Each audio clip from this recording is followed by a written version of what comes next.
Despite my many criticisms of Little Nightmares 3, there are still plenty of secrets to find and mysteries to unravel. One such mystery is the Candy Factory. On the surface, this area of the game seems straightforward. It's a factory that produces all of the candy that we see around the nowhere. But delve just a little bit deeper and you'll find that this factory has a hidden role. Its true purpose in the nowhere is much darker than you might think. The Candy Factory is the second area that Lo and Alone visit during Little Nightmares 3, and judging by this TV, is an area that Mono has or will visit too. This building is colossal in size. Almost everything in all three Little Nightmares games is designed to dwarf the protagonists. This is one of the subtle ways that the series tries to scare you. It reminds you that this world is vast, unconquerable, and this factory certainly leans into that theme. But just like every factory, this one needs workers, and workers does it have. All throughout this area you can find workers performing their tasks in an almost zombie-like state. They rarely move from their assigned stations, and if they do, they aren't even given the freedom to move themselves. They are carried around this factory on pulleys, just like ones used to carry cattle around a farm. There is of course a hidden meaning here. We know that the citizens in the carnival are known as the herd, and this is our first clue that these two groups are linked. This is a key point that we will revisit later. Watching over this vast number of workers is the ruler of this place, the Supervisor. This monstrous creature has 6 arms, something that surely aids in her tasks as the management of this factory. Just like in previous games, there is a weird sort of harmony that exists in this place. That is, of course, until our protagonists arrive to upset that balance. These workers seem content with their jobs, and this Supervisor seems to be keeping everything in check.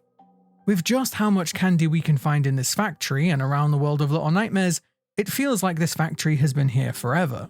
But as soon as you start to look a little bit closer, you realize that many things here are not as they seem. The first big clue to this is with the Supervisor. She's clearly not human. I mean, you could say that about any of the enemies in Little Nightmares, but this one even more so. Midway through the chapter, we see the Supervisor detach her lower half. From this point, she scrambles through the factory on those 6 arms. It turns out that her entire lower half was mechanical. Her skirt was hiding a wheel contraption that she used to scoot around the factory. We can actually find a slightly hidden room containing these contraptions later on. This is a big clue that this Supervisor is hiding something. She clearly doesn't need these contraptions. She can get around just fine on her arms. In fact, she's much more nimble and much more agile without this wheel. So why does she use them? Well, with what we know about this series in general, it's likely that she uses this to appear more human. This contraption is a costume. This hides the true monster that she is. This was something that I theorized in Little Nightmares 1. The lady had her masks hiding the true monster beneath, and the staff in the mall all wore masks of some kind too. But in Little Nightmares 1, those masks were used to trick people, to lure them to the mall, and we all know how that turned out.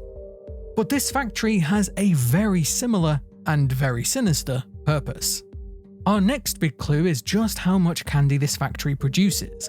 At one point in this chapter, we can see the factory is producing so much candy that it is piling up in great mountains. Now you might think this is meant to represent corporate greed, the workers being relentlessly forced to produce so much product so that the elite few at the top can make more profit. But that's not entirely true. In fact, in one hidden room we see a graph that shows that the factory's profits have been in freefall. So why does this factory still produce so much candy? So much that it sits in huge piles on the factory floor, just rotting. Well, the answer is that the candy isn't the true product that this factory is producing. Now you probably pieced together that some of the candy made here is shipped to the carnival via balloon. These balloons are actually the same ones that the girl in the yellow raincoat uses to arrive at the nests at the start of Very Little Nightmares. I wonder if she was somebody who managed to escape this carnival. But as I alluded to earlier, these two areas are connected in a much more sinister way. Throughout the candy factory, it becomes clear that the workers are being worked to death. It's an obvious metaphor for sure, but what's less obvious is that this isn't in a relentless pursuit of profit. No, the workers are being worked to death on purpose, because they are the product. Once workers die here, you can see that they are sent down to these sub-levels, but rather than being disposed of, they are sent to the freezers. Just like in the Maw, these workers are used as meat. This is why the workers are carried around by these contraptions. This was the not-so-subtle metaphor that these workers are actually cattle. These creatures are lured here with the promise of work. Of course, they need jobs to be able to afford trips to the carnival or a lovely vacation to the Maw. Well, that's if they still could. But once here, they are forced to work and work and work. You see, the candy is just a byproduct. What those at the top really want is meat. This is why the candy isn't particularly odd, especially by the Nowhere standards.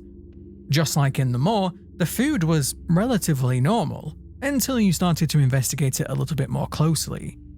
But this concept is how the factory and the carnival are connected. This place is just one more front. The herd are lured here with the promise of fun, games, and wonder. But those two are lured here with the real purpose of being food for the ones who run the place. Both of these groups of people are livestock. This is why they're called the herd. But this isn't the only link that these two places share. If you go digging through secret rooms in both areas, you can find piles of letters with red crosses on them. Now, as I said, the carnival uses the candy made in the factory to help lure in its victims, but I think the bond between the two places goes deeper. The people in the carnival are known as the herd, and the workers in the factory are similarly shown as cattle. But one theory that I have about these red letters is that this is how people are chosen to be sent to the carnival. These two groups are one and the same. The workers keep working, hoping that one day they'll be lucky enough to be given time off to go and enjoy a vacation. Now, of course, they don't know that their vacation is likely going to end in their death regardless of where they go, but this false promise is what keeps them working. The carnival continues to act as a wondrous resort, putting on shows and giving the herd rides. The factory works the workers to desperation, making them desperate to go visit. The two share a symbiotic relationship. This could also be a metaphor for how those in positions of power often work together to keep control of the masses. But this idea also reinforces the idea of class. The herd are obviously supposed to represent the working class. They are the ones forced to do the majority of the labor, so a few at the top can profit. The guests in Little Nightmares 1 likely represent the middle class, those lucky enough to be able to afford vacations to places like the Maw. Then, the true ruling class of this world are all monsters who pretend to be normal people. They pretend to be one of us, while secretly using us for their own twisted purposes. So clearly this candy factory in the Nowhere serves as a secret meat factory for the monsters, but perhaps the citizens as well. As I said earlier, you can find a hidden graph that shows profits are dropping. If the main product of the candy factory is secretly meat, then perhaps this drop in profits is due to the events across the 3 games. In Little Nightmares 1, we know that the Maw was stocked full of meat before the guests arrive and were chopped up themselves. We know that the Pale City used to be full of life, but is now a pale shadow of its former self. And now in Little Nightmares 3, we see yet another city that has fallen, the Necropolis. It seems like calamity is hitting many areas in the Nowhere, and that means less hungry mouths to feed. But with any aspect of Little Nightmares, there is always room for theory. Beyond the meaning inside the Nowhere and beyond the metaphorical meaning, this area also hints to the secret meaning of the Nowhere. In some of my Little Nightmares 2 theories, I propose the idea that the Nowhere is influenced by the real-world events and characters outside of the Nowhere. This has now all but been confirmed. However, in one of my more recent theories, I noted that it was very interesting that we had a candy factory, considering that sweets were a very important part of the Sounds of Nightmares. In that series, one of the main characters, Otto, who is the cause of the giant creature at the end of this game, gives sweets to the other main character, Noon.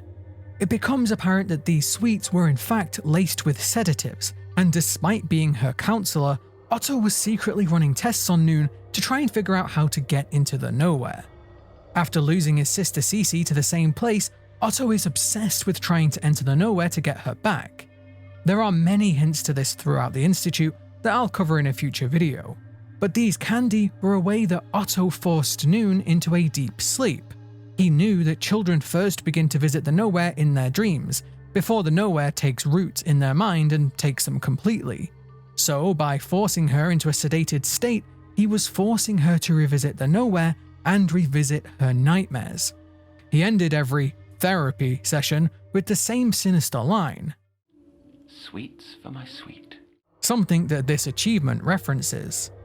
This could be why Lowe views candy in such a negative way, and perhaps this area of the nowhere was born from those negative experiences with Otto's special sweets, something that a child should love, twisted into something monstrous.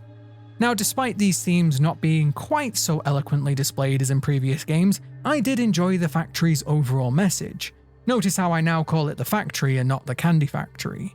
If you did enjoy this breakdown, leave the video a like, it goes a long way to supporting the channel and it tells YouTube that I'm doing a good job.